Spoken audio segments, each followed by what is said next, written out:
여러분 안녕하세요. 오늘은 취업을 앞두고 계시는 분들, 사회초년생 분들이 꼭 읽었으면 좋을 것 같은 책을 한 권 가지고 왔어요.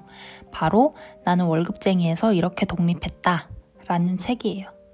지금 취업하신 지 1년이 안 되신 분들 중에 와 이제 나도 사회인이다 하면서 옷 사는데 돈 엄청 쓰시고 명품 지갑도 하나쯤 사시고 또는 명품 가방도 사고 싶다는 생각이 드는 그런 분들 계실 거예요.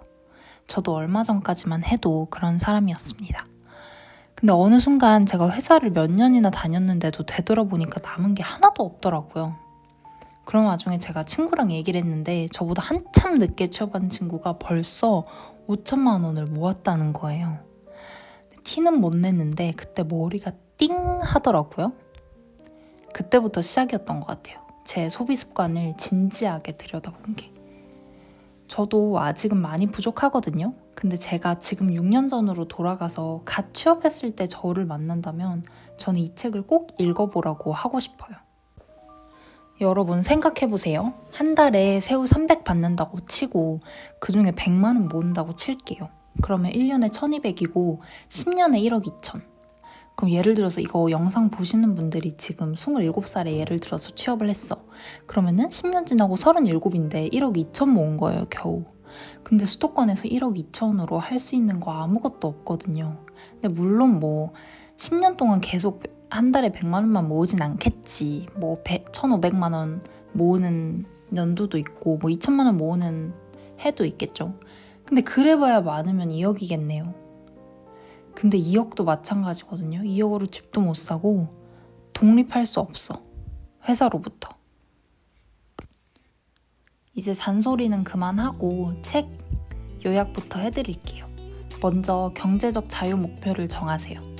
각자가 생각하는 경제적 자유는 다 달라요. 어떤 사람은 10억에도 만족할 수 있고 어떤 사람은 20억이 있어야 자유를 느낄 수도 있는 거예요. 개개인이 가치관이 다 다르니까. 내가 한 달에 얼마가 있어야 마음 편하게 쉴 수 있을 것 같은지 한번 지금 생각해보세요. 500일 수도 있고 1000일 수도 있고 근데 저는 한 600만 원으로 잡았어요. 근데 그게 600을 다 쓴다는 게 아니라 그냥 저 혼자 살았다고 생각했을 때 300은 쓰고 300은 저축하는 거예요. 그러면 1년에 7,200이고 제가 20년을 놀고 싶다. 그럼 14억 4천이 있어야 되거든요. 자, 그럼 14억 4천을 몇 년 동안 모을 거냐? 저는 5년 안에 모을 거거든요. 저는 지금 다니는 회사 더 못 다니겠어요. 5년 동안 15억을 어떻게 모을 거냐 네가? 근데 저는 할 거예요. 할 수 있어. 자, 그러면 이제 목표는 정했고 그러면 당장 내가 15억을 어떻게 모아야 돼? 라고 생각하면 막막하게 느껴지거든요. 그러면 일단 1,000만 원부터 모아야 돼요. 사실 우리가 투자를 하던 뭘 하던 하려고 하면 최소 5천만 원에서 1억은 있어야 되거든요. 근데 5천만 원에서 1억을 어떻게 모을 거냐? 먼저 1,000만 원부터 모아야 돼요. 근데 1,000만 원은 쉬워요. 한번 해보면.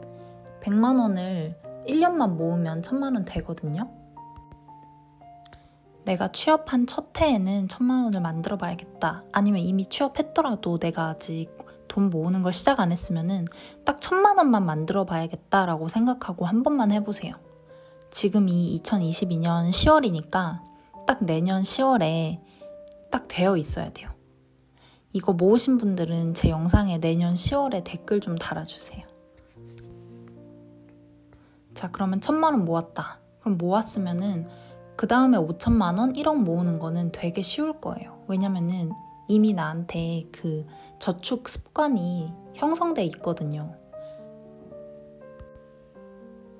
그렇게 5천만 원에서 1억 정도 종잣돈을 모았으면은 그 다음에 이제 작가님께서 여러 가지 방법을 소개를 해주세요. 5가지 방법이 있는데 주식 투자, 부동산 소액 투자, 그리고 청약 통장, 아파트 청약 넣는 거, 그리고 마지막으로 콘텐츠 투자입니다. 사실 이 작가님께서 하시는 말은 이 5가지 중에 한 가지를 골라서 해야 된다가 아니에요. 이 작가님은 실제로 이 5가지를 다 하셨고 물론 동시에 처음부터 다 5개를 시작한 건 아니고 이제 하시면서 차차 이제 5개를 하시게 된 건데 제가 이 작가님을 뭐 실제로 아는 것도 아니지만 제가 책만 봤을 때는 작가님께서 가장 그 경제적 자유를 이루는데 크게 도움을 받으신 거는 아파트 청약이신 것 같더라고요. 근데 청약이 운으로 되신 게 아니라 정말 전략적으로 공부해서 청약을 하셨더라고요. 그렇게 해서 되신 거라서 이건 솔직히 노력해서 이뤄낸 거라고 봐야 될 것 같아요. 저도 사실 처음에 청약 공고문 같은 거 보면 잘 이해도 안 되고 막 유형도 너무 많고 조건도 무슨 말인지 하나도 모르겠고 되게 어려웠었거든요. 근데 이 책에 보면은 작가님께서 청약에 대해서 되게 쉽게 그리고 간결하게 설명을 잘 해주셨어요. 읽어보면 되게 도움이 많이 돼요. 그리고 청약통장 같은 경우에도 저희 막 처음에 최소 2만 원만 넣으면 된다 이렇게 알고 있잖아요. 한 달에 2만 원. 근데 작가님께서 주신 꿀팁인데 한 달에 20만 원까지 넣는 것도 도움이 될 수 있다고 말씀하시거든요. 왜 그런지는 이 책을 한번 읽어보세요. 이 책에서 작가님이 쓰신 5가지 방법 말고도 돈을 벌 수 있는 방법은 사실 되게 많아요. 뭐 엔잡을 할 수도 있고 자기 뭐 재능을 활용해서, 그리고 뭐 작가님은 본인 스타일에는 안 맞는다고 하셨는데 스마트 스토어도 있고, 그리고 환율 낮을 때 외환 사놨다가 환율 높았을 때 판다든지 뭐 금에 투자한다든지 여러 가지 방법은 많을 수 있어요. 그래서 중요한 거는 자기 투자 스타일이 뭔지 알고 자기 스타일에 맞는 투자 방법으로 투자를 하는 것. 그리고 마지막으로 이 책에서 작가님이 다시 돌아서 강조하시는 게 있는데 결국에는 절약이래요. 절약하는 습관이 갖춰져 있지 않으면 아무리 돈을 많이 벌어도 또 그 늘어난 월급이 결국에 부족하게 느껴진다는 거죠.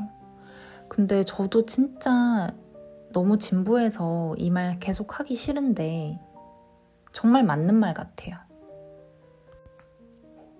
근데 우리 절약해야 된다는 건 어릴 때부터 막 귀에 딱지가 않게 들었잖아요. 근데 제가 이 책을 산 이유는 그걸 좀 다르게 설명하세요.